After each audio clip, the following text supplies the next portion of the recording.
semakin tidak yakin. Semakin tidak yakin bahwa angka itu pasti akan kejadian, kan itu yang mesti kita yakinin. Setahun dari sekarang masih masih pede lah kita akan memperoleh gambaran. Misalnya terlepas dari COVID, maka proyeksi kita optimis. Namun jarak 5 tahun dari sekarang, nanti dulu.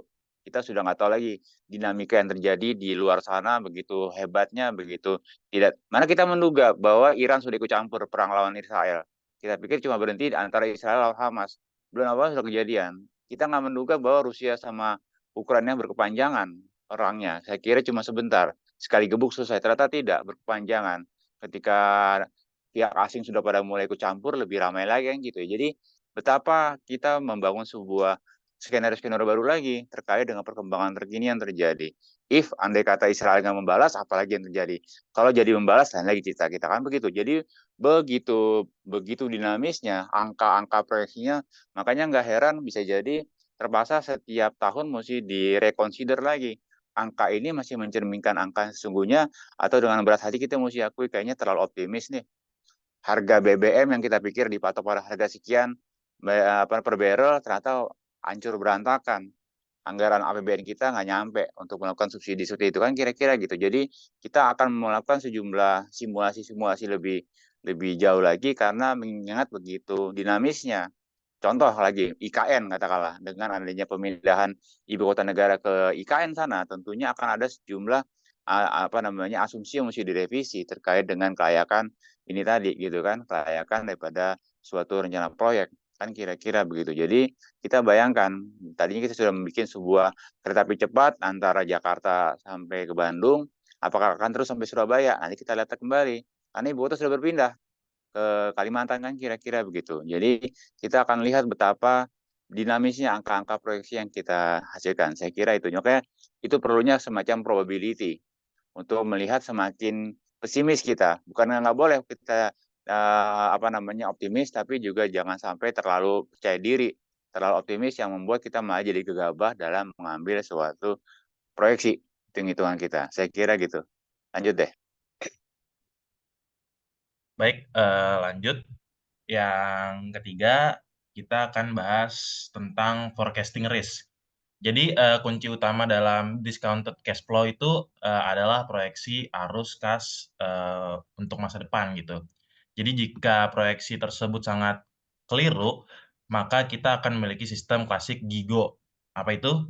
Garbage in dan garbage out. Dalam hal tersebut, kita, nggak peduli seberapa hati-hati kita dalam menyusun dan memanipulasi angka, jawaban yang dihasilkan masih bisa sangat, menyesatkan.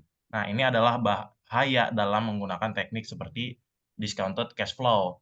Terkadang, mudah juga untuk terjebak dalam penghitungan angka dan melupakan, realitaslah ekonomi yang mendasar gitu. Kemungkinan kita membuat keputusan buruk karena kesalahan dalam project cash flow disebut ini forecasting risk atau estimation risk gitu. Nah, karena forecasting risk ini ada bahaya yang kita akan kira sebuah proyek memiliki NPV positif, padahal sebenarnya enggak. Nah, gimana hal ini bisa terjadi? Ini terjadi jika kita terlalu optimis tentang masa depan dan akibatnya proyeksi arus kas kita tidak realistislah dalam mencerminkan kemungkinan arus kas masa depan itu. Forecasting risk ini juga dapat mengambil banyak bentuk. Sebagai contoh, kalau di buku itu contohnya itu Microsoft menghabiskan beberapa banyak miliar dolar uang lah untuk research and development dan memasarkan konsol game Xbox One gitu. Jadi Xbox One ini secara teknologis tuh lebih canggih daripada konsol game kompetitor-kompetitornya yang lain. Xbox One ini juga adalah cara terbaik buat main untuk main gitulah lawan kompetitor atau lawan temen lah gitu istilahnya lewat internet dan juga punya fitur kayak Kinect Motion Detector, sorry. Uh, tapi Microsoft cuma jual 4 juta Xbox dalam 4 bulan penjualan pertama.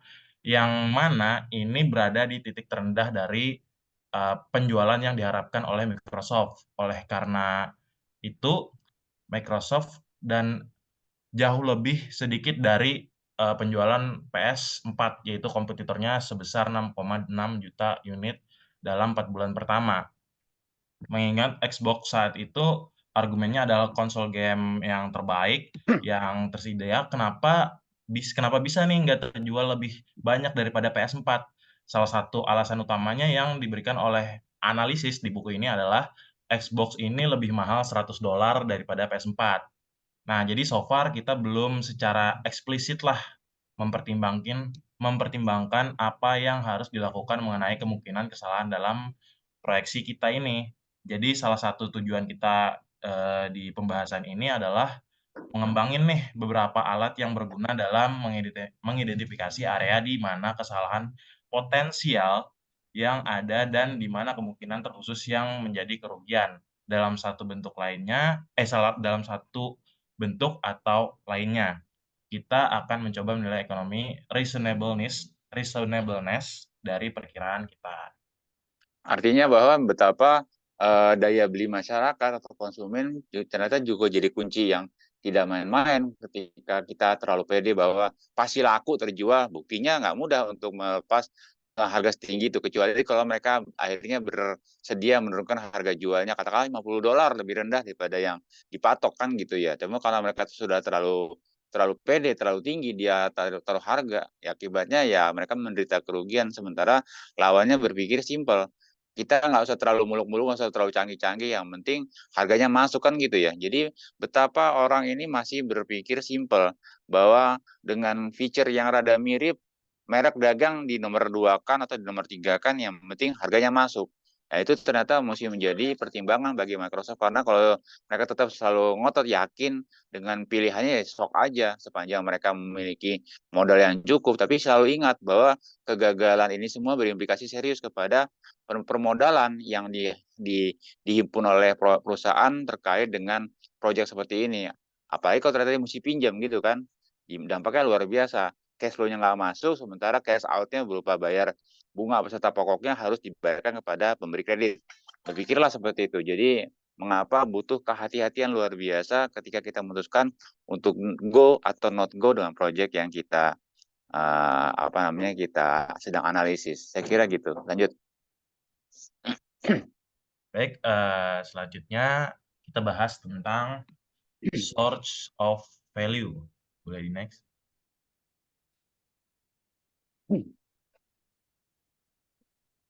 Jadi source of value ini adalah pertahanan pertama ya, the first line of defense against forecasting risk. Adalah dengan bertanya. Jadi kita harus bertanya, apa yang membuat investasi ini memiliki NPV yang positif? Kita harus dapat menunjukkan sesuatu yang spesifik sebagai sumber nilai. Misal, kalau proposal yang dipertimbangkan melibatkan produk baru nih, maka kita dapat bertanya, apakah produk baru kita secara signifikan lebih baik dari kompetitor yang lainnya? Apakah kita dapat memproduksi dengan biaya yang lebih rendah, mendistribusikan secara lebih efektif, mengidentifikasi niche pasar yang lebih dikembangkan, atau mendapatkan kendali atas pasar yang sudah terbentuk? Contoh, Google. Tahun 2004, Google ini meluncurkan layanan email gratis Gmail, padahal layanan email gratis ini udah ada gitu di tahun itu. Kayak perusahaan besar kayak Microsoft dan Yahoo itu kan udah ada emailnya masing-masing pada tahun itu. Tapi kenapa nih Google tetap meluncurkan Gmail pada tahun itu?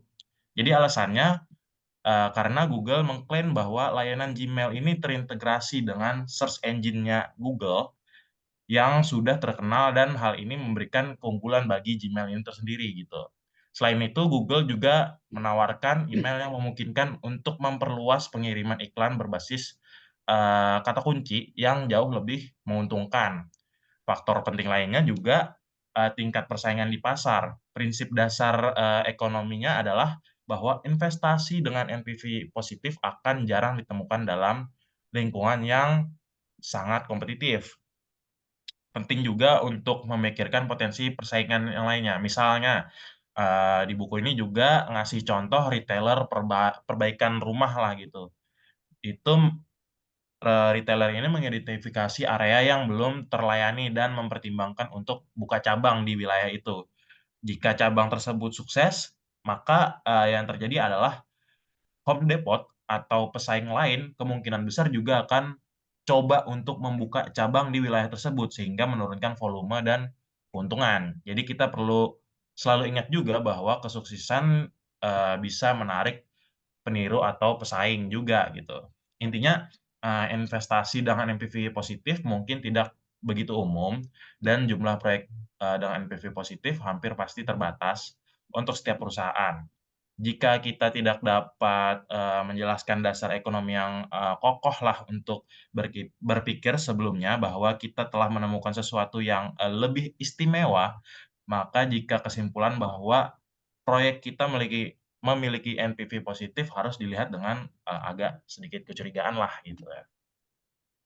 Mungkin saya akan menambahkan sedikit saja, dalam strategi bersaing ada 2 istilah, satu yang disebut sebagai first mover advantage, kadangkala orang mengambil tindakan yang kedua yaitu second mover advantage. Artinya apa? Bahwa mereka memilih jalur second mover, mereka membiarkan pesaingnya untuk menemukan atau melakukan inovasi-inovasi terlebih dahulu, nanti mereka tinggal melihat kabarnya apakah bahwa terobosan atau inovasi yang diambil oleh si first mover ini membuahkan hasil yang manis atau justru sebaiknya pahit. Kalau manis, ya mereka belum terlambat untuk menirunya atau membongkarnya atau bahkan mereka mereplikasi secara habis-habisan dengan harga lebih murah gitu kan. Tapi kalau misalnya terbukti gagal, untung aja kita nggak sampai kepancing untuk melakukan tindakan tersebut. Jadi ada kalanya mengambil tindakan second mover itu juga bukan suatu hal yang tabu dilakukan sepanjang bahwa mereka juga memiliki kapasitas untuk melihat gimana kira-kira kalau pesaing melakukan hal tersebut, benarkah market akan langsung begitu merespon positif kehadiran produk ini atau sebaliknya ternyata orang masih nggak terlalu butuh, misalkan mobil listrik. Seberapa orang butuh sementara masih banyak mobil yang menggunakan bahan bakar fosil kan kira-kira begitu. Jadi kita melihat bahwa ketika memang berhasil, belum terlambat tuh pabrikan Cina untuk pada masuk gitu kan. Tapi sepanjang bahwa ternyata masih mahal, masih sangat tidak bisa dijangkau oleh publik, mikir lagi mereka, ntar dulu deh, mungkin 5 tahun lagi deh baru mereka masuk ke pasar kan kira-kira gitu. Itu yang disebut dengan nama second mover advantage. Lanjut deh. Baik, terus kita lanjut ke LO2 dari bab ini, yaitu skenario and other what if analysis, yaitu pendekatan dasar kita dalam mengevaluasi arus kas dan perkiraan NPV yang melibatkan pertanyaan what if. Oleh karena itu, kita membahas beberapa cara, yang lebih terorganisir untuk melakukan analisis what if ini. Tujuan kita dalam melakukan analisis semacam ini adalah untuk menilai tingkat risiko, proyeksi, dan mengidentifikasi komponen-komponen paling kritis keberhasilan atau kegagalan dari suatu investasi. Terus lanjut.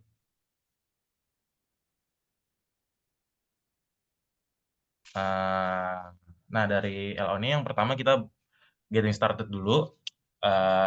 Di sini kita sedang menginvestigasi proyek baru. Hal pertama yang kita lakukan adalah memperkirakan NPV berdasarkan arus kas yang kita proyeksikan. Kita sebut rangkaian proyeksi awal ini sebagai kasus dasar atau base case lah. Sekarang kita, kemungkinan menyadari kesalahan dalam proyeksi arus kas ini. Setelah menyelesaikan kasus dasar, kita ingin menyelidiki bagaimana berbagai asumsi tentang masa depan itu akan memengaruhi perkiraan kita. Salah satu cara, untuk mengorganize investigasi ini adalah dengan menetapkan batas atas dan batas bawah, pada berbagai komponen proyek. Misal, kita perkiraan penjualan sebesar 100 unit per tahun. Kita tahu, perkiraan ini mungkin kayaknya terlalu tinggi nih, atau terlalu rendah mungkin juga. Tapi kita cukup yakin bahwa, nggak lebih dari 10 unit dari perkiraan tersebut. Sebagai contoh nih, di tabel ini, untuk mengilustrasikan gagasan ini, proyek yang sedang dipertimbangkan ini biayanya tuh $200.000, memiliki umur 5 tahun, dan, nggak memiliki nilai sisa gitu. Penyusutannya berlangsung lurus ke nol, tingkat pengembalian yang dibutuhkan adalah 12% dan tarif pajaknya adalah 21%. Jadi kita tentuin dulu nih base case-nya, lower bound, upper bound-nya dari unit sales, price per unit, variable cost per unit, dan fixed cost per year-nya gitu, tahun. Next ke page selanjutnya.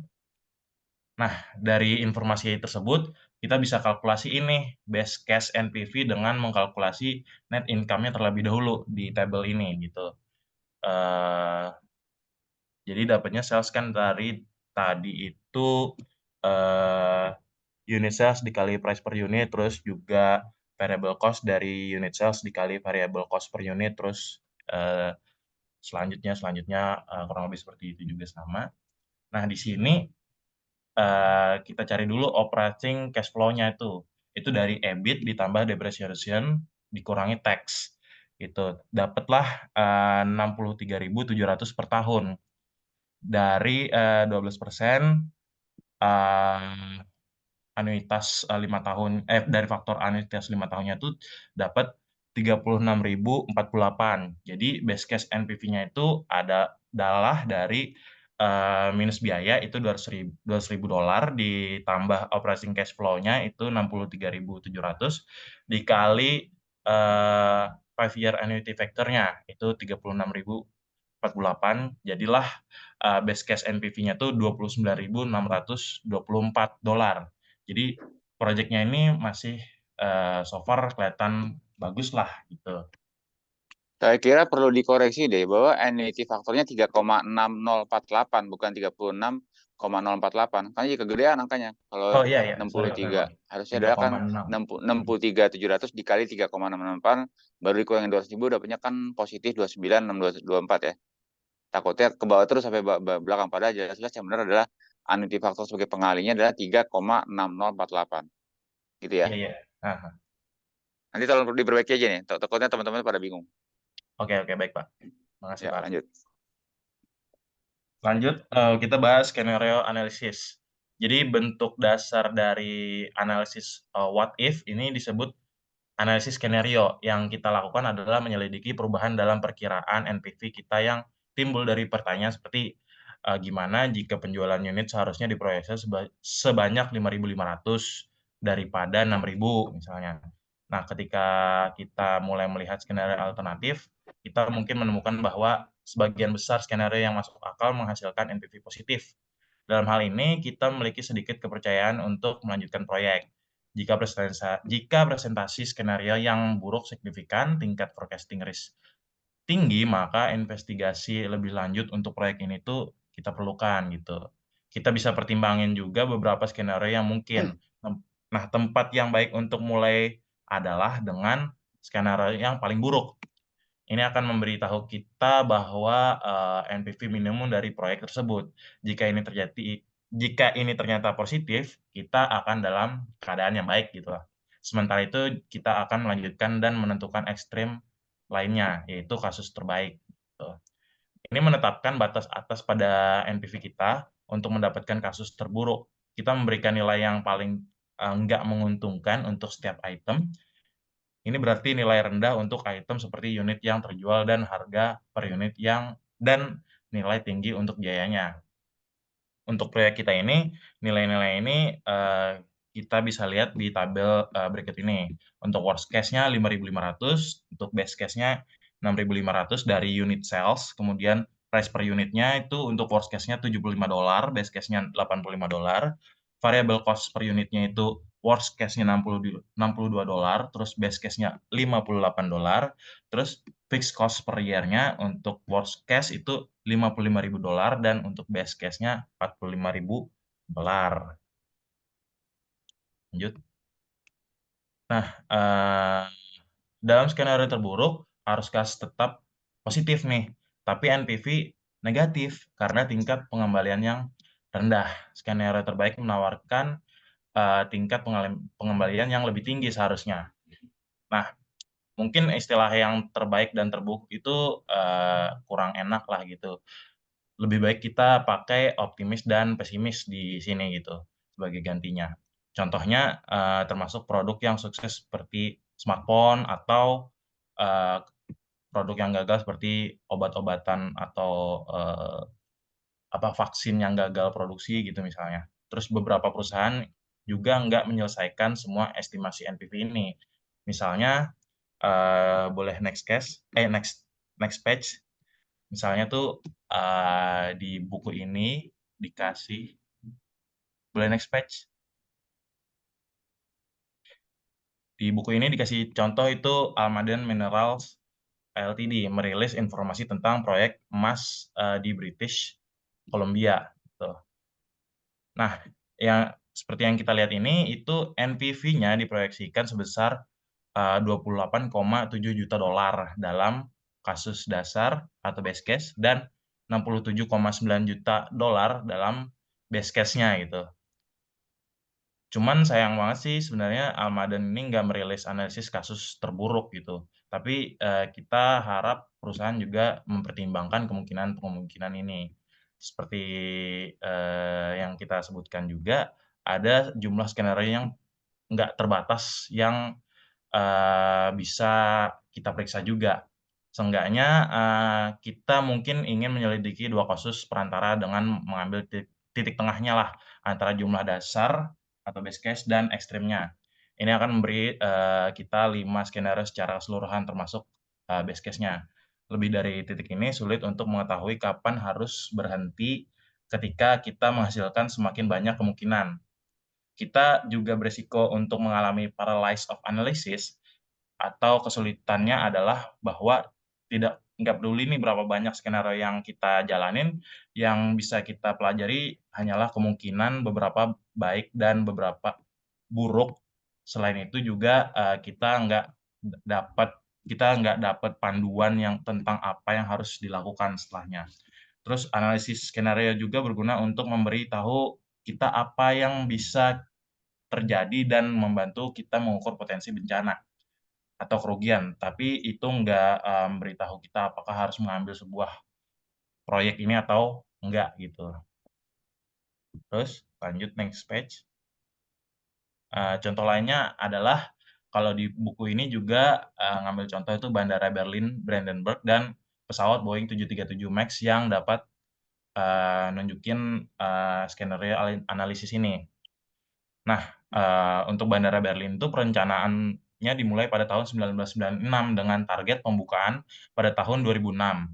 Biaya awalnya adalah 2,86 miliar euro. Tapi proyeknya ini mengalami berbagai masalah dan konstruksi nggak dimulai-mulai nih sampai tahun 2006. Nah, setelah 2006 proyeknya dimulai dengan pembukaan yang diumumkan pada akhir tahun 2011 akhirnya dibuka.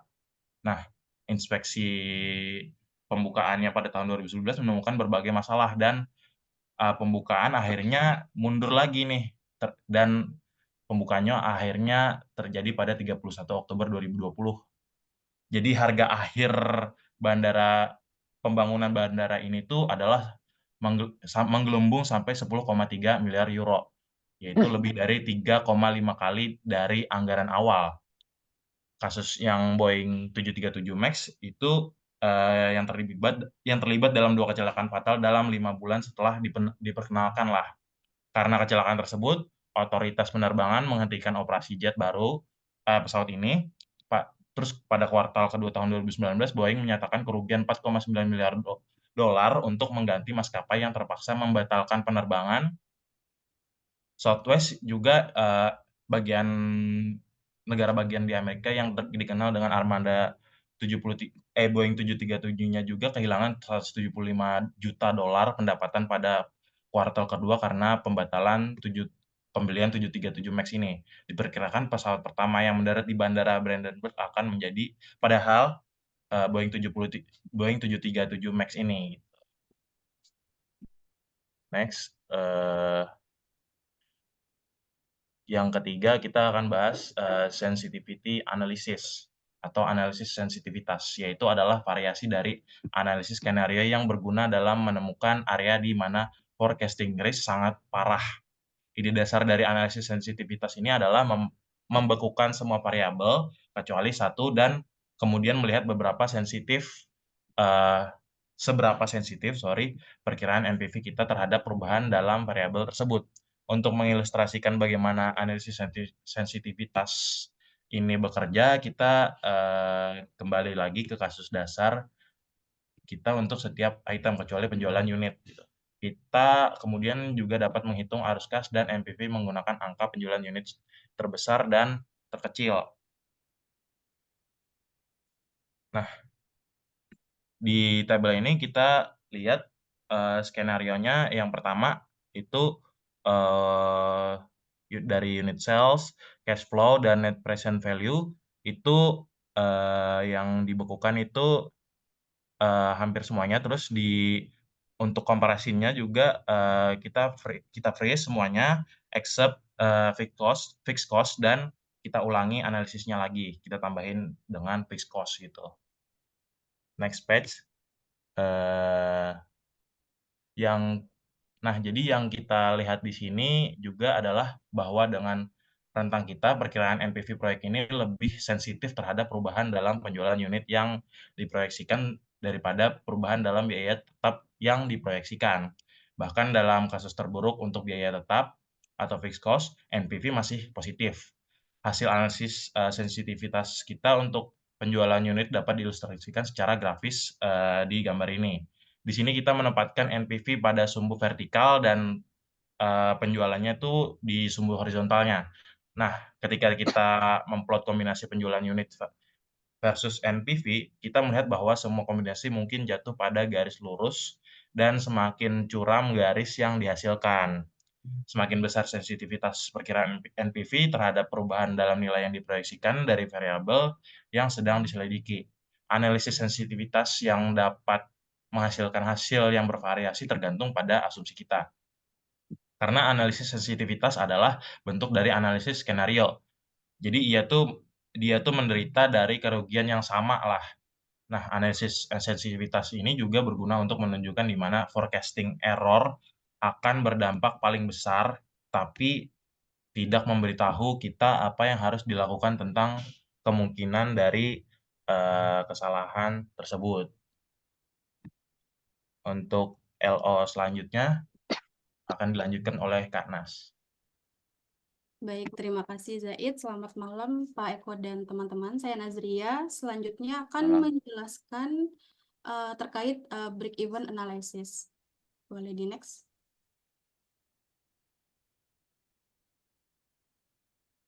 Jadi apa sih break-even analysis itu? Jadi break-even analysis itu adalah sebuah tools gitu ya atau alat untuk menganalisis hubungan antara sales volume dan profitabilitas.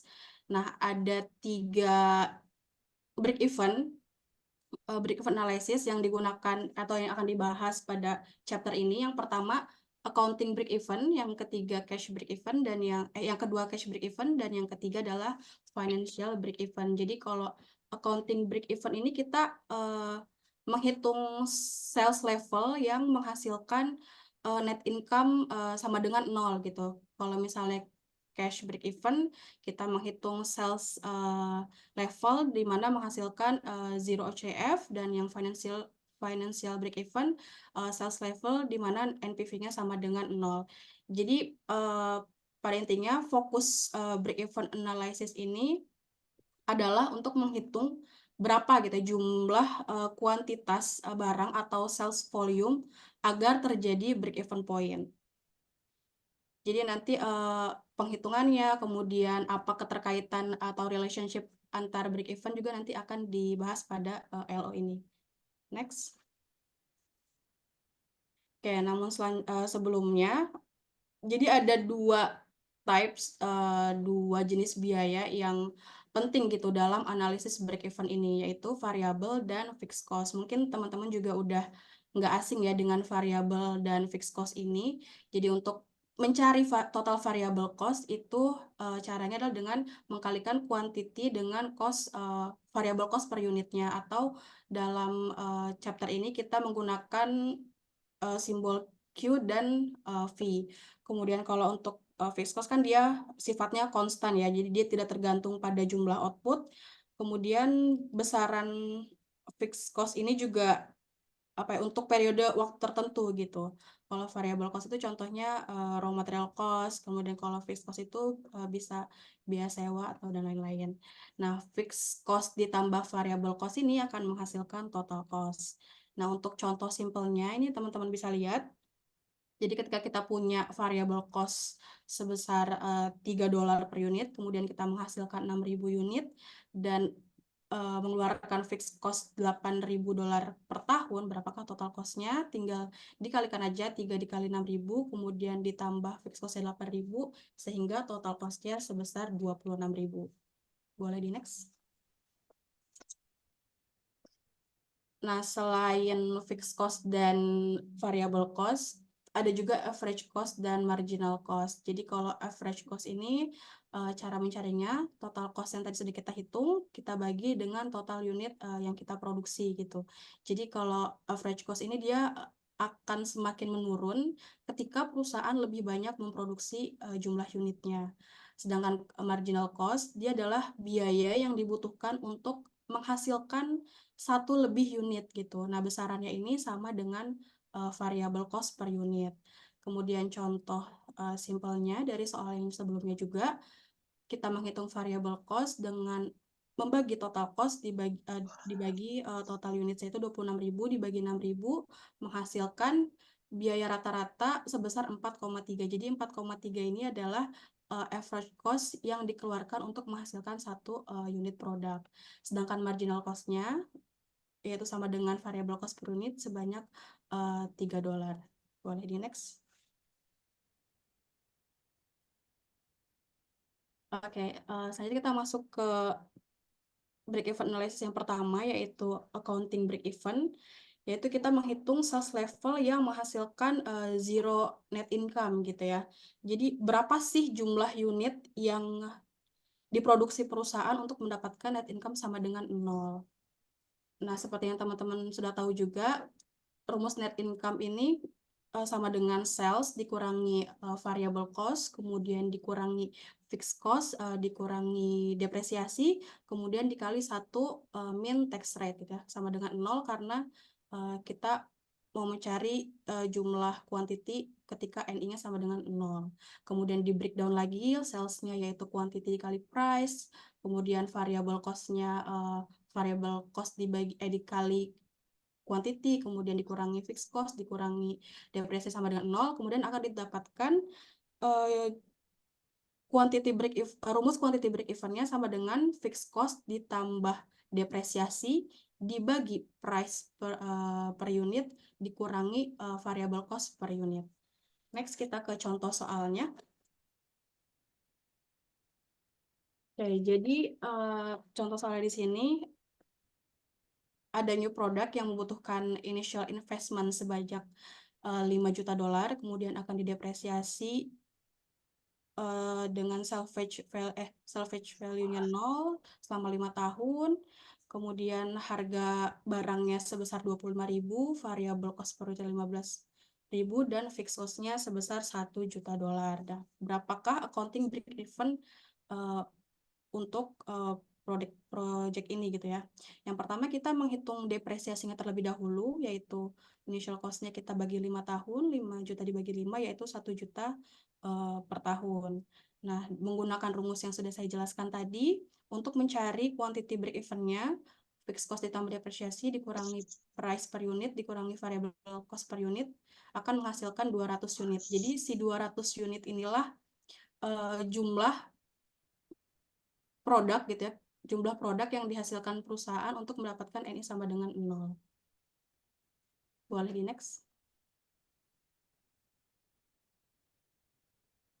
Nah, untuk apa sih accounting break even ini digunakan? Jadi yang pertama, accounting break even ini tuh sering digunakan sebagai tahap awal screening gitu ya, ketika perusahaan mau memulai suatu project gitu ya, atau memproduksi suatu investment gitu. Nah, yang kedua, jika project ini dia tidak mencapai accounting break even, maka ya project tersebut jadinya nggak worth it gitu ya, atau nggak bermanfaat gitu. Dan yang terakhir, accounting break even juga memberikan manajer indikasi gitu ya, atau insight bagaimana suatu project ini akan berdampak pada accounting profitnya atau laba akuntansinya. Boleh di next. Oke, selanjutnya kita akan membahas tentang even dan cash flow gitu ya, keterkaitan accounting break even dengan cash flow. Jadi basic idenya adalah perusahaan ini tuh lebih tertarik gitu ya kepada cash flow dibandingkan accounting numbers gitu. Nah, yang kedua, selama perusahaan ini dia memiliki non-cash deduction, maka ya cash flow-nya akan selalu positif gitu. Karena seperti kita ketahui, non-cash deduction ini kan dia biaya yang mengurangi gross profit, tapi sebenarnya nggak ada cash yang keluar gitu. Kemudian yang ketiga, ketika perusahaan hanya mencapai accounting break even, itu dia cash flow-nya itu sama dengan depresiasi. Kemudian yang basic yang terakhir yaitu ketika perusahaan hanya mencapai accounting break even, NPV-nya kurang dari 0. Mungkin akan lebih paham dengan contoh-contoh soal selanjutnya. Oke, untuk contoh soal ini, teman-teman bisa lihat juga di buku halaman 389. Jadi, contoh soal ini yang akan saya gunakan sampai penghitungan ke financial break even ya. Jadi, mungkin teman-teman bisa sambil cek. Oke, jadi contohnya ini ada perusahaan Wetway Sailboat Corporation ya, dia menjual perahu layar gitu ya. Nah, harganya itu 40.000 per kapal dengan variable cost-nya 20.000 per kapal dan fixed cost-nya 500.000 per tahun. Kemudian initial investment-nya yang dibutuhkan 3.500.000 yang akan didepresiasi straight line selama 5 tahun dengan salvage value-nya 0. Kemudian perusahaan itu memiliki required return 20%. Nah, si perusahaan juga memproyeksikan total sales-nya selama 5 tahun ini sebanyak 425 kapal atau sekitar 85 kapal per tahun. Nah, ignoring taxes should this project launch. Jadi yang pertama kita cari dulu depresiasinya. 3.500.000 dibagi 5 tahun sama dengan 700.000. Kemudian kita mencari operating cash flow ketika perusahaan berhasil mencapai 85 kapal berhasil menjual 85 kapal per tahunnya gitu ya. Karena ignoring taxes, jadi kita tidak memasukkan tax di dalam rumusnya, jadi hanya menambahkan EBIT dengan depresiasi, sehingga dihasilkan OCF-nya itu 1,2 juta per tahun. Boleh di next. Nah, pada required return 20%, 5-year annuity factor-nya itu di angka 2,9906. Kemudian kita cari NPV-nya, initial investment kan 3.500.000 ditambah tadi OCF-nya kita sudah cari 1,2 dikali annuity factor menghasilkan NPV 88.720, which is good karena dia positif ya.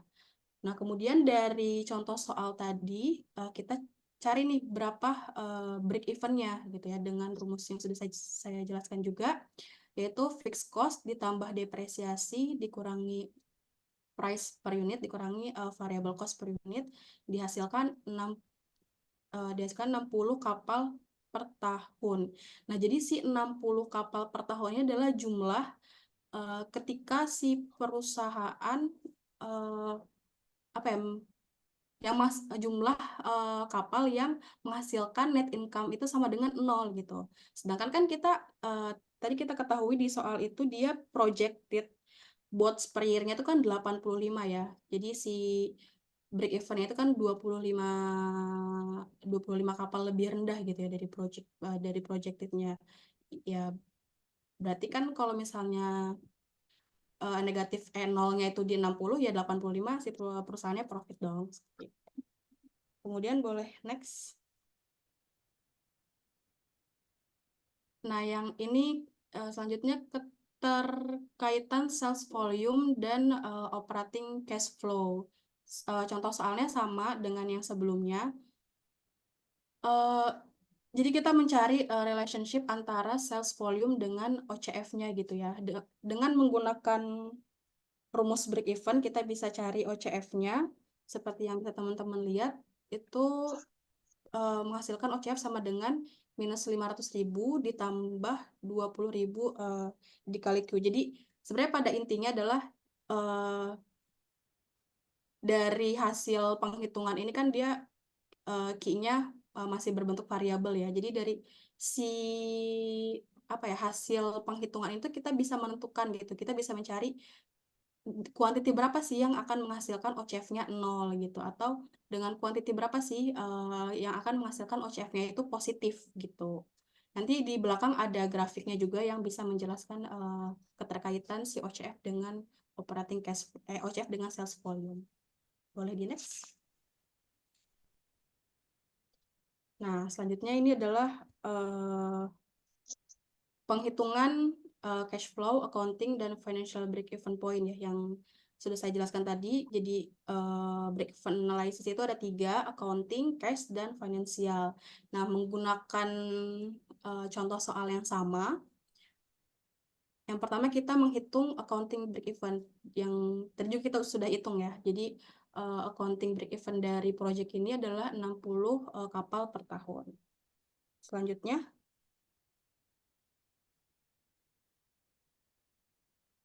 nah untuk cash break even, jadi cash break even ini adalah kita mencari level sales ketika yang menghasilkan OCF-nya itu sama dengan 0 kan, sama dengan 0. Nah, ini ada breakdown rumusnya, tapi teman-teman boleh fokus di yang saya kotakin merah aja. Yang tadinya FC ini ditambah OCF, karena OCF-nya ini 0, karena kita mau mencari kuantiti pada OCF 0, jadi OCF-nya kita nolkan gitu. Sehingga kita hanya membagi fixed cost dikurangi selisih antara price per unit dikurangi variable cost per unit. Jadi kuantitinya itu dihasilkan 25.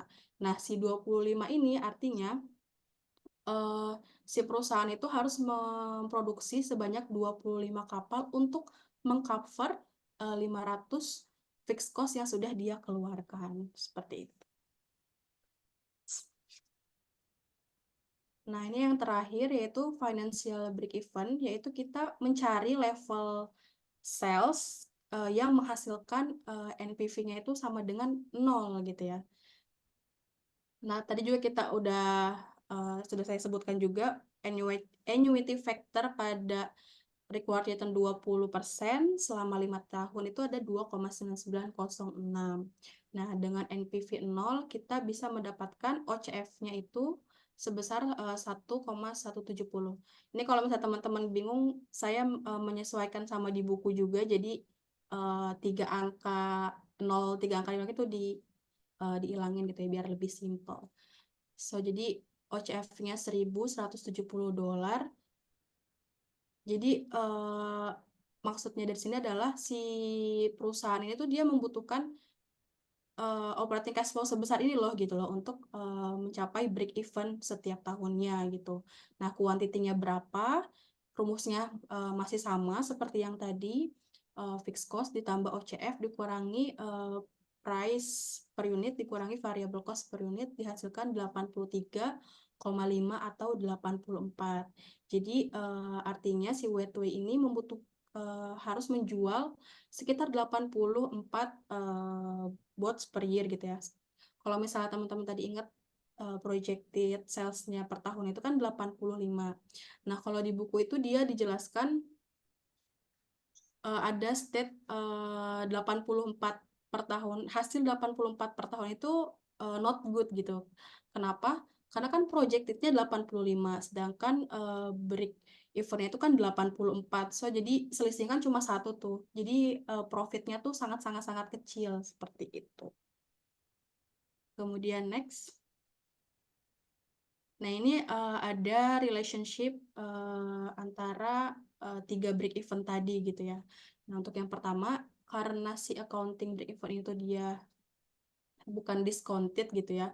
Jadi dia akan lebih rendah daripada financial break even gitu. Kemudian yang kedua, karena si cash break even ini dia memperlakukan si depresiasi ini sebagai add back gitu ya, jadi kayak sebagai ditambahkan kembali gitu ya, sehingga dia tuh akan menjadi lebih rendah daripada accounting break even. Jadi untuk keterkaitannya itu adalah si cash akan lebih rendah dari si accounting dan accounting akan lebih rendah dari financial. Nah, dari penghitungan break even yang kita lakukan di contoh soal yang tadi bisa teman-teman lihat si cash break even itu 25, Kemudian accounting break even-nya itu kan 60 dan yang terakhir financial break even-nya itu 84. Ya, demikian LO 3 dan 4 selanjutnya akan dijelaskan oleh Arif. Sebentar deh, sebentar. Sebelum berpindah ke operating leverage, ada satu hal yang sepertinya tadi kayak agak diabaikan, yaitu menyangkut masalah pajak. Jadi artinya adalah bahwa bagaimana kita bisa meyakini bahwa misalkan cash BP tadi berapa? Dilihat cash BP tadi 26 ya, kalau nggak salah. Berapa? Coba kembali ke depan lagi. Cash BP-nya berapa, kemudian accounting BP-nya adalah berapa, gitu kan, 40 ya masa. Coba lihat. 60, 60, cash BP-nya 25, financial BP-nya 84. Dari mana kita meyakini angka-angka ini menjadi jawaban? Jangan-jangan jawabannya adalah 27, mungkin accounting BP-nya 63, mungkin financial BP-nya katakanlah 87. Bagaimana kita meyakini bahwa angka ini merupakan jawabannya?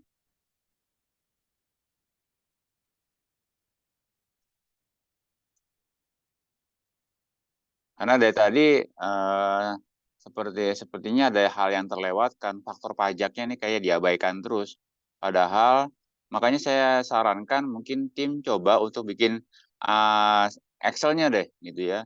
Bener nggak ketika dengan posisi 60 unit ini terbukti memang accounting BP alias net income-nya adalah 0. Bener nggak ketika nanti dalam posisi 25 unit cash BP-nya angkanya 0. Bener nggak ketika posisinya 85 unit terbukti NPP-nya 0. Khawatir saya kalau dengan pajak yang berbeda-beda tarifnya, karena ini memberi kesan seakan-akan teksnya 0 terus.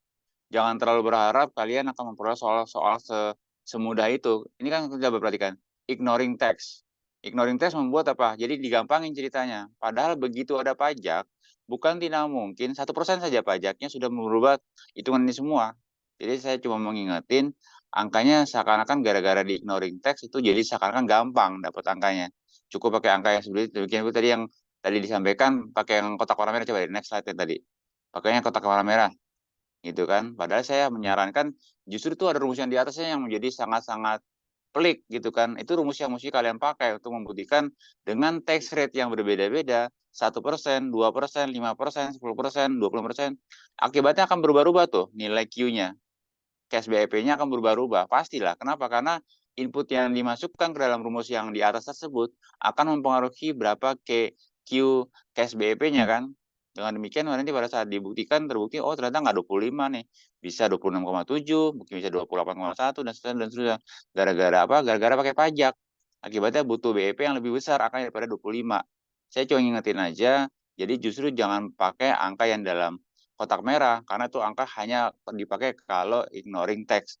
Tapi justru pada saat pakai pajak ini pasti menjadi berbeda. Demikian pula untuk yang financial BEP-nya menjadi sangat kompleks kalau menggunakan pajak. Jadi pembuktiannya hanya harus menggunakan Excel. Ini adalah jenis soal yang bisa kita buktikan walaupun nggak ditanya oleh soal ujian, namun bisa kita cek kebenaran angkanya. Jadi jangan kalian kalau ketemu soal seperti ini langsung dilepas. Udah nih, hakul yakin dapatnya 25, 40, 84. Dari mana kita yakinnya? Ternyata pada saat kita cek ulang angka yang benarnya mungkin 27,1, mungkin 43,8, mungkin 87,3 kan kira-kira begitu. Kenapa? Karena kalian mengabaikan unsur pajaknya dan dengan demikian kalian langsung cepat meninggalkan soal ini, berpindah ke soal yang lain. Padahal ini belum beres. Jadi poin saya, ada baiknya sudah presentasi ini, kalian coba rebukan kembali, coba tunjukkan pakai Excel, benar nggak seperti yang disampaikan Pak Eko bahwa ketika dengan tarif pajak yang berbeda-beda, angka QBEP-nya akan gerak-gerak terus. Jadi demikian Q secara accounting, secara cash maupun secara finansial akan mengalami pergeseran angka begitu teksnya diubah-ubah. Tapi namun diyakini bahwa itu angka yang benar. Ketimbang kalian sudah percaya diri, pasti sudah benar nih angkanya. Belum tentu. Itu hanya dengan asumsi ignoring text. Clear ya? Jadi tolong kalau bisa sesudah ini kalian kumpul lagi bertiga untuk bikin simulasi Excel-nya untuk meyakinkan kawan-kawan dari kelompok lain. Oh iya benar nih, pada saat dicoba, khawatirnya ternyata nanti pada saat kalian sudah nyemplung ke Excel-nya nggak terbukti-bukti itu. BP-nya nggak pernah terjadi. Baik secara cash BP, financial BP maupun accounting BP nggak terjadi. Berarti kan ada yang salah kan hitungannya kan. Padahal kalian sudah yakin dengan posisi pakai pajak 1%, terbukti nggak? Oh ternyata salah, coba lagi kan kira-kira gitu. Ini saran saya dari saya, supaya ketika menemukan soal ini di saat ujian akhir nanti kalian sudah cukup siap. Saya kira itu komentar saya. Lanjut deh. Baik, terima kasih, Pak. Yuk.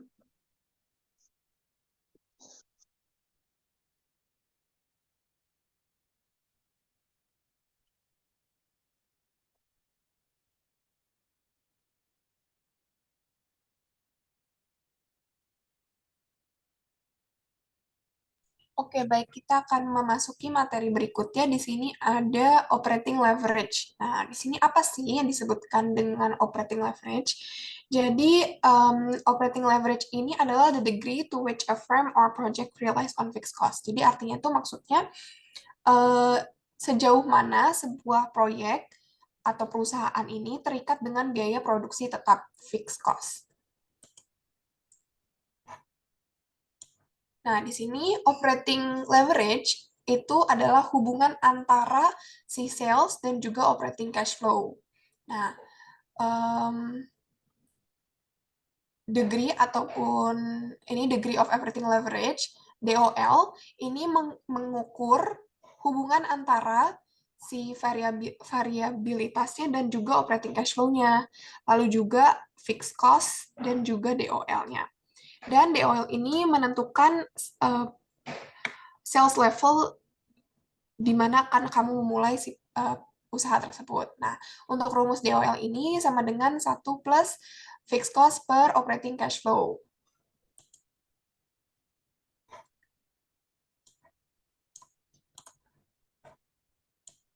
Nah, degree of operating leverage atau DOL. Nah, DOL ini diukur sebagai persentase perubahan arus kas operasi relatif terhadap persentase perubahan kuantitas yang terjual. Nah, arus kas operasi atau cash flow, operating cash flow ini adalah arus kas masuk dan keluar dari aktivitas bisnis inti perusahaan selama periode tertentu.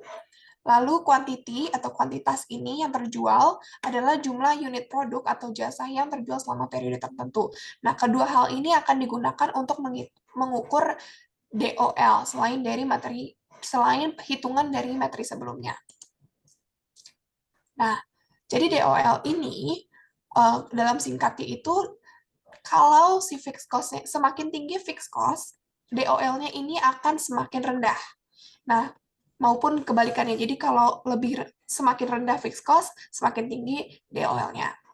Nah, kita ambil contoh dari 2 proyek. Yang satu fixed cost-nya ini tinggi, variable cost-nya itu rendah, sedangkan yang fixed cost-nya rendah, ini variable cost-nya tinggi. Nah, karena variable cost-nya ini rendah, dia akan berkesinambungan dengan si DOL-nya. Gitu. Nah, untuk proyek yang memiliki fixed cost yang tinggi, setiap penjualan unit ataupun penjualan jasa ini akan mempengaruhi kepada kenaikan profitabilitas atau contribution margin. Dan ini juga mempengaruhi cash flow. Nah, sedangkan untuk penurunan di sales ini juga akan mempengaruhi terhadap penurunan profitabilitas dan juga cash flow. Nah, untuk contohnya di sini saya dan kelompok mengambil contoh 11.3 di halaman 396. Bisa teman-teman lihat di buku referensi. Di sini mengenai perusahaan Sasha Corp. Nah, Sasha Corp ini menjual makanan anjing gourmet seharga Rp1.200 per kalengnya. Nah, biaya variabel produk tersebut adalah Rp800 untuk satu kaleng. Dan biaya tetap untuk pengemasan dan pemasarannya adalah 360 juta per tahunnya. Nah, depresiasi asetnya adalah 60 juta per tahun. Yang ditanyakan adalah berapa titik impas akuntansi atau break-even point Sasha Corp. Nah, kita akan menghitung BP-nya dulu di sini, yaitu fixed cost per harga jual per unit dikurangi dengan biaya variabel. Dan kita temukan kalau si BEP-nya ini adalah 420 juta rupiah.